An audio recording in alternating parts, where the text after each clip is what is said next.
बिना पियाज रसुण रे बिना काजू पोस्त क्रीम रे आपण माने केबे पनीर बनैछंती। मो ग्यारंटी देवी आजिर एई रेसिपी बनैला परे आपण मानक घरे बड़ तो बड़ छोट छुआ भी पूरा आंगुठी चाटिकी खाइबे। तेबे चलंतु स्टार्ट करबा आजिर रेसिपी। प्रथमे पनीर और कैप्सिकम को एमती स्क्वायर शेप करी काटी नबा। तापरे गोटे बाउल ले जीरा पाउडर, धनिया पाउडर, काश्मीर लाल मिर्ची, हल्दी पाउडर, स्वाद अनुसार लूण, कस्तूरी मेथी और लास्ट रे जे कोनसी कुकिंग ऑयल दे ताकू भलरे मिक्स करी रखिथिबा पनीर और कैप्सिकम को एथिरे दे दबा। एबे गोटे स्पाचुला रे ताकू भल भाबरे गोळेई दबा। धीरे धीरे ही गोळेइबा नचेत पनीर रा शेप खराब हे जाय पारे।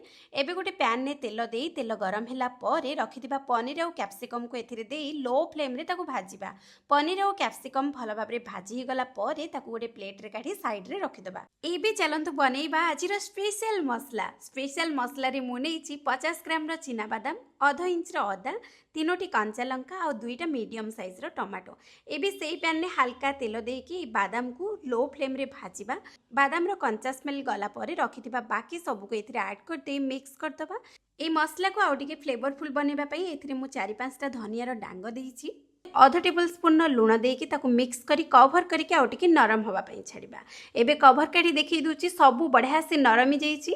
एबे गैस रो फ्लेम को ऑफ करी ठंडा हे गला परे ताकू गोटे मिक्सी जार रे नै गोटे बढ़िया करी पेस्ट बनै दबा। एबे गोटे पैन ने तेल देई तेल गरम होला परे गोटा मसला देई दबा।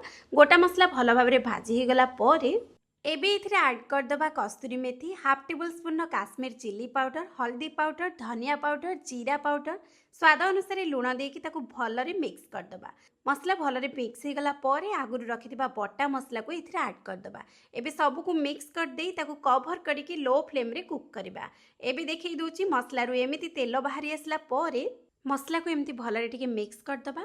जेहेतु आज आम बिना काजू पोस्त क्रीम रे बनौचे से नॉर्मली घरे जो क्षीर सिझोचे तार सर को काढ़ी गोटे टेबल स्पून एथिरे ऐड कर दे सब को भलरे मिक्स कर दबा। एबे आगुरु रखिथिबा पनीर और कैप्सिकम को एथिरे देकी ताकू बढ़िया से कसेइबा।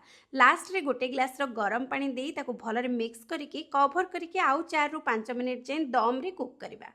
एबे कवर काढ़ी से हाफ टेबल स्पून गरम मसला और सबू मसलार टेस्ट को बालांस रखिबा पई हाफ टेबल स्पून चीनी, लास्ट रे किछि कटा धनिया पत्र दे रेडी करिदबा आजिर टेस्टी टेस्टी क्रीमी क्रीमी बिना पियाज रसुण पनीर मसला।